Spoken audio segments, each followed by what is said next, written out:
Bab 763. Kok bisa dia pergi ke sana? Kina berada di lobi lantai bawah dan ketika dia melihat Ezra berjalan keluar dengan ekspresi yang agak menyeramkan, Kina bertanya, "Ezra, kamu mau pergi? Sudah waktunya makan malam. Aku ada urusan, mungkin aku tidak akan kembali saat makan malam." Ketika Ezra mengatakan ini, dia bahkan tidak berhenti sejenak sebelum pergi. Kina merasa sedikit khawatir ketika melihatnya seperti ini. Tapi Ezra berjalan dengan cepat dan bahkan sekarang sudah berada di luar rumah, sehingga Kina tidak punya kesempatan untuk bertanya sama sekali. Kina mengambil napas dalam-dalam dan berencana untuk menunggunya pulang, dan bertanya apa yang terjadi.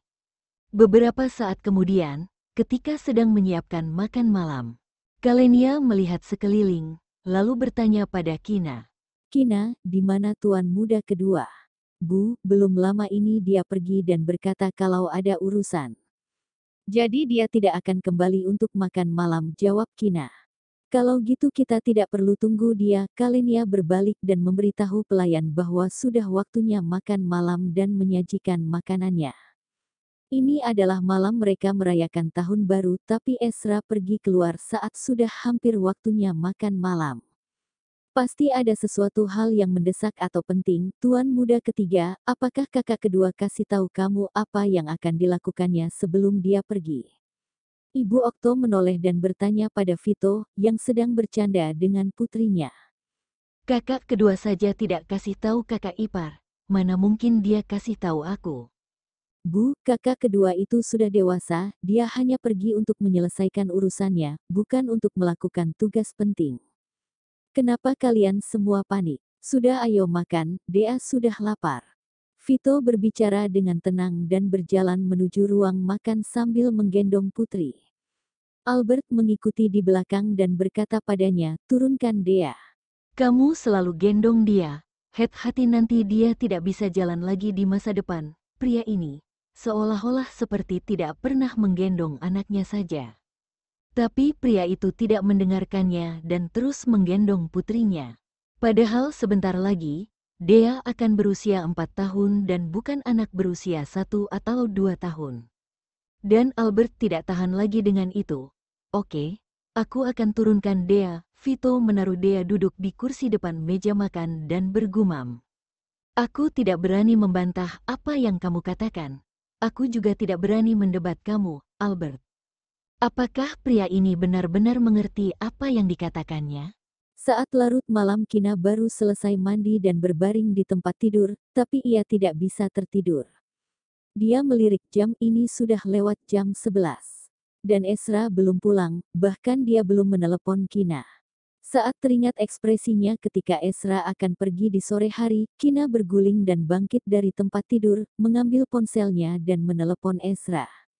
Teleponnya sudah tersambung, tapi setelah menunggu beberapa saat tidak diangkat dan pada akhirnya teleponnya tidak dijawab. Kina tentu saja merasa khawatir. Ketika Kina tahu bahwa Ezra akan pergi, seharusnya dia bertanya dengan jelas padanya apa yang akan dia lakukan.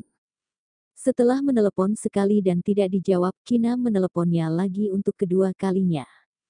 Tepat ketika dia berpikir bahwa teleponnya tidak akan dijawab lagi, tapi orang di ujung sana mengangkat teleponnya. "Selamat malam, Nona muda kedua." Di telepon, terdengar suara hormat dari seorang pria tua. Kina tercengang, "Boleh aku tanya kamu siapa?" "Perkenalkan Nyonya muda kedua, aku pelayan Abian, dan Tuan muda kedua sekarang ada di villa tempat Tuan Ezikra dulu tinggal." Pelayan Abian berkata dengan hormat sambil memandang tuannya yang sedang berbaring di tempat tidur. Kina pun langsung ingat siapa pelayan Abian ini, sebelumnya dia adalah pelayan keluarga Ezikra Okto. Kina tidak terlalu mengenal pelayan Abian dan dia tidak bisa mengingat seperti apa wajah pelayan Abian. Apa yang terjadi dengan tuan muda kedua? Kenapa dia tiba-tiba pergi ke sana? Kina bertanya dengan suara yang lebih keras. Kekhawatiran di dalam hatinya muncul lagi. Setelah Ezikra meninggal, mereka diam-diam sudah bersepakat untuk tidak pernah menyebut nama Ezikra Okto lagi. Apa yang terjadi selama 2 hari ini? Hari ini bukanlah hari peringatan kematian Ezikra ataupun hari istimewa lainnya. Pertama, Kina memimpikannya Ezikra dan sekarang Ezra pergi ke villa itu, tapi teleponnya malah diangkat oleh pelayan Abian. Pelayan Abian mengingat apa yang sudah dikatakan tuannya sebelumnya, jadi dia menjawab dengan sebuah pertanyaan. Nyonya muda kedua, aku tidak tahu ada yang terjadi dengan tuan muda kedua. Tuan tidak akan memberitahukan masalahnya pada bawahan sepertiku, lalu gimana kabar dia sekarang? Kenapa dia tidak menjawab telepon? Ketika Kina menanyakan ini, dia sudah turun dari tempat tidur, berjalan ke lemari dan mengambil satu set pakaian dengan satu tangan. Tuan muda kedua tertidur. Aku dengar ponselnya berdering dan melihat kalau yang menelepon adalah nyonya muda kedua, jadi aku menjawabnya, jawab pelayan Abian. Semakin Kina mendengarkan, dia semakin merasa kalau perkataan pelayan Abian itu mencurigakan. Ezra biasanya tidak tidur nyenyak, jadi jika dia tertidur, dia pasti bisa mendengar ponselnya berdering. Oke, aku mengerti, baiklah. Setelah selesai bicara, Kina menutup telepon.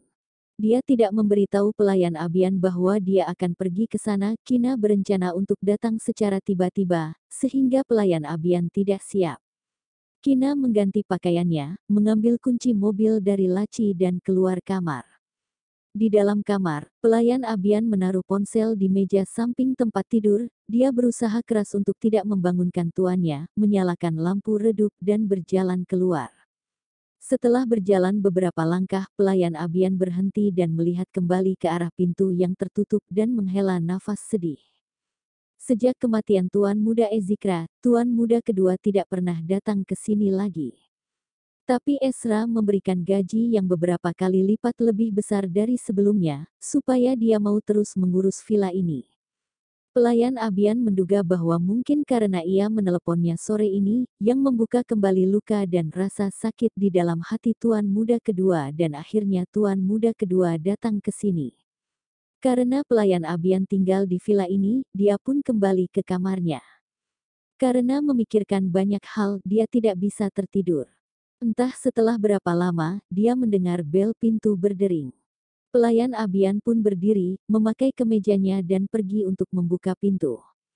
Dia melihat melalui lubang kecil di pintu, bahwa orang yang berada di luar pintu adalah majikan satunya, nyonya muda kedua, dan pelayan Abian buru-buru membuka pintu. Nyonya muda kedua, ini sudah larut malam. Kenapa kamu datang ke sini? Di mana tuan muda kedua? Tanya Kina. Tuan muda kedua sedang tidur di kamarnya. Aku akan antar nyonya muda kedua ke kamarnya sekarang.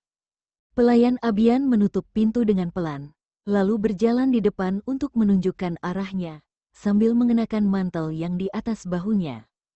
Kina mengikuti pelayan Abian dengan wajah cemberut, memikirkan berbagai hal di hatinya, sampai dia mendengar pelayan itu berkata, "Nyonya muda kedua, di sini." Baru kemudian Kina tersadar lagi. Kina menyadari bahwa kamar ini sebelumnya ditinggali oleh Ezikra sebelum dia meninggal. Kilatan emosi yang rumit terlihat di matanya, lalu dia menyuruh pelayan itu pergi. "Baiklah pelayan, kamu bisa pergi dan beristirahat. Selamat malam, nyonya muda kedua. Kalau kamu butuh bantuan, panggil saja ya." Pelayan Abian tidak banyak bicara, membungkukkan badannya dan melangkah mundur. Ketika pelayan Abian sudah pergi dan tidak terlihat lagi, Kina menarik napas dalam-dalam dan mendorong pintu kamar. Ketika dia melangkah masuk ke dalam kamar, Kina mencium bau alkohol yang kuat. Mau tak mau dia mengerutkan kening. Ternyata Ezra mabuk, mungkin saja dia banyak minum sampai tidak sadarkan diri. Kina berjalan ke sisi tempat tidur dan duduk, lalu memandangi wajah Ezra ketika dia tertidur karena mabuk. Ekspresinya sangat tenang, sama seperti biasanya, seolah-olah tidak ada yang terjadi. Kina mengira kalau karena dia mabuk, maka Ezra tidak bisa memikirkan hal-hal yang tidak menyenangkan, sehingga membuatnya bisa tidur dengan nyenyak. Bab 764. Tadi malam itu pertama kalinya, bau wine memenuhi rongga hidungnya dan membuat Kina merasa kesal. Beberapa hal yang tidak terpikirkan lagi, bisa dilupakan. Tapi ada hal-hal yang tidak bisa dilupakan seumur hidup. Sekali teringat akan hal itu, akan sangat menyakitkan. Kina mendengus dan menahan rasa sedih di hatinya. Ia berdiri dan pergi ke kamar mandi, mengambil handuk hangat, membersihkan wajah, tangan dan kaki Ezra. Lalu membuka kancing baju Ezra dan mengelap tubuhnya, agar dia bisa tidur lebih nyenyak. Setelah selesai, Kina merasa sangat lelah sampai dia terengah-engah. Meskipun ini adalah kamar tempat tinggal Ezikra, tetapi Kina tidak memiliki kebiasaan untuk tidur malam, jadi dia melepas pakaian ekstra di tubuhnya dan naik ke tempat tidur. Mengenai masalah kenapa Ezra datang ke villa Ezikra, lebih baik Kina menunggu sampai keesokan hari dan memutuskan apakah akan bertanya padanya atau tidak.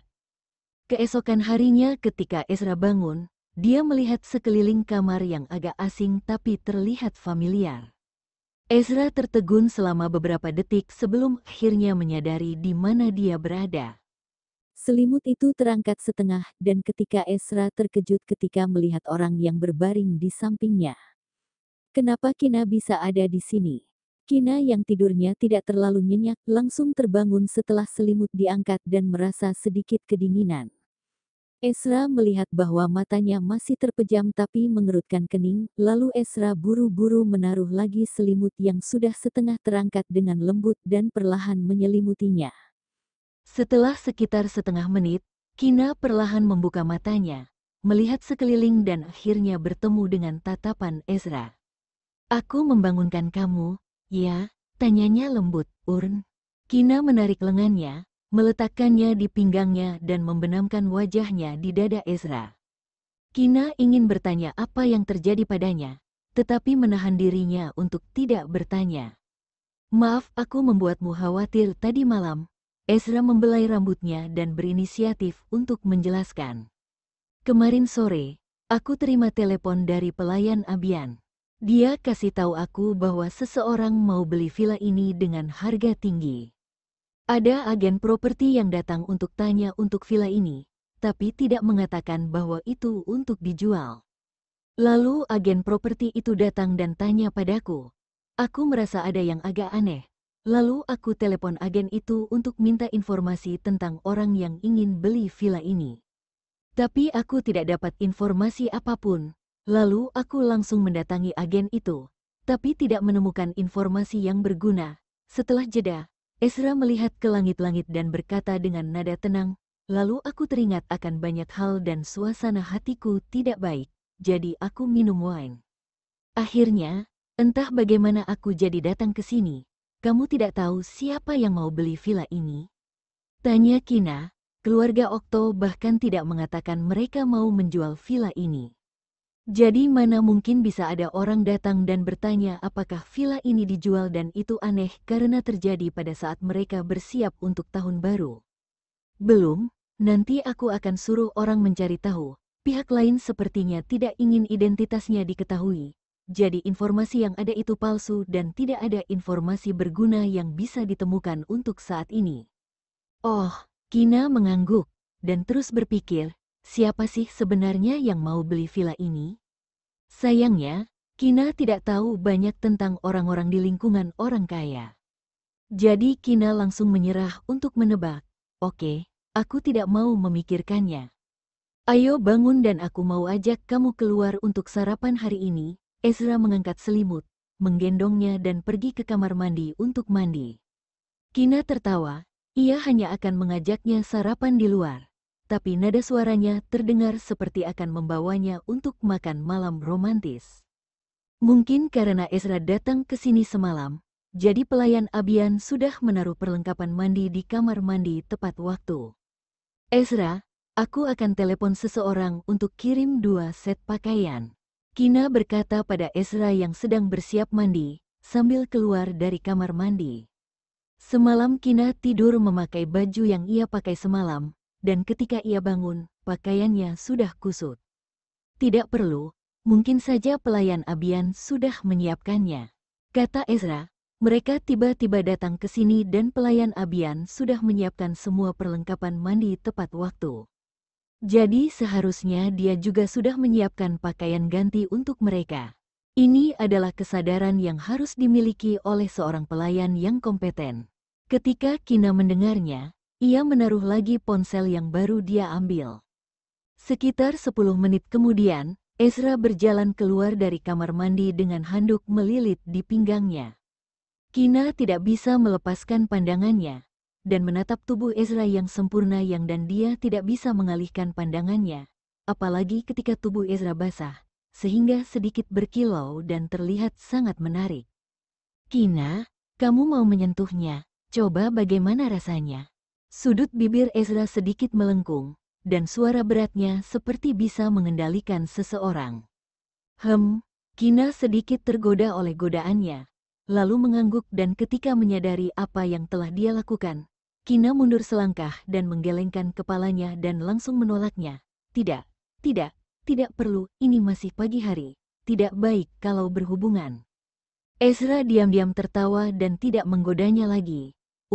Aku juga mau mandi, coba kamu tanya ke pelayan apakah bajunya sudah diantar. Ucap Kina dengan wajah memerah. Tadi malam Ezra sangat mabuk sehingga dia tertidur tanpa mandi. Bau alkohol tercium di sekujur tubuhnya dan Ezra tidur dengannya sepanjang malam. Tapi bau alkohol tidak menempel di tubuh Kina. Tapi seingatnya kemarin Ezra belum mandi. Ezra memperhatikannya yang menyelinap ke kamar mandi sebelum memanggil pelayan Abian. Seperti yang dia duga, tidak lama, pelayan sudah mengantarkan 2 set pakaian. Setengah jam kemudian Kina selesai mandi dan berganti pakaian. Semalam kamu mengemudi, Ezra melihat mobil yang diparkir di luar villa dan mengerutkan kening dengan serius. Ya, Kina mengangguk dan melihat ke arah lain. Kenapa kamu tidak minta sopir mengantarmu ke sini? Kamu itu perempuan. Apa kamu tidak tahu mengemudi di malam hari itu bahaya? Nada suaranya Ezra berubah jadi lebih keras. Aku tidak tahu. Kina menjawab dengan wajah datar dan melanjutkan, kamu keluar tadi malam dan tidak pulang atau telepon aku. Aku dengar pelayan Abian mengatakan kalau kamu ada di sini, jadi aku langsung ke sini tanpa banyak berpikir. Ezra menarik napas dalam-dalam, nada suaranya melembut. Ini salahku, tadi malam aku tidak banyak berpikir. Kedepannya, kalau mau keluar, minta sopir untuk antar kamu, oke? Kalau gitu, kalau di masa depan kamu pulang malam, telepon aku, oke? Kina mengikuti cara bicaranya. Ya, aku tahu. Ezra membukakan pintu mobil untuknya. Ada sebuah kedai teh pagi baru bergaya western yang baru dibuka. Aku akan ajak kamu untuk mencobanya. Bagaimana kalau semalam kamu bertemu polisi lalu lintas untuk memeriksamu dan tahu kalau kamu mengemudi dalam keadaan mabuk? Kata Kina, ya semalam aku bertemu, dan polisi lalu lintas yang antar aku ke sini. Samar-sama Ezra ingat apa yang terjadi tadi malam. Wajah Kina tiba-tiba berubah jadi dingin dan berkata dengan marah, Ezra, apa kedepannya kamu mau mengemudi lagi setelah minum alkohol? Ketika Kina meneleponnya, Ezra sangat mabuk dan tidak sadarkan diri, sehingga pelayan yang mengangkat teleponnya. Tapi dia masih berani mengemudi, kalau semakin Kina memikirkannya, ia merasa semakin takut. Aku tidak akan berani gitu lagi. Tadi malam itu pertama kalinya, Ezra langsung menundukkan kepalanya dan mengakui kesalahannya. Di masa lalu, dia jarang minum alkohol. Bahkan jika minum alkohol, Ezra akan mencari sopir pengganti. Tadi malam dia terlalu memikir soal Ezikra dan tidak bisa memikirkan hal lain sama sekali.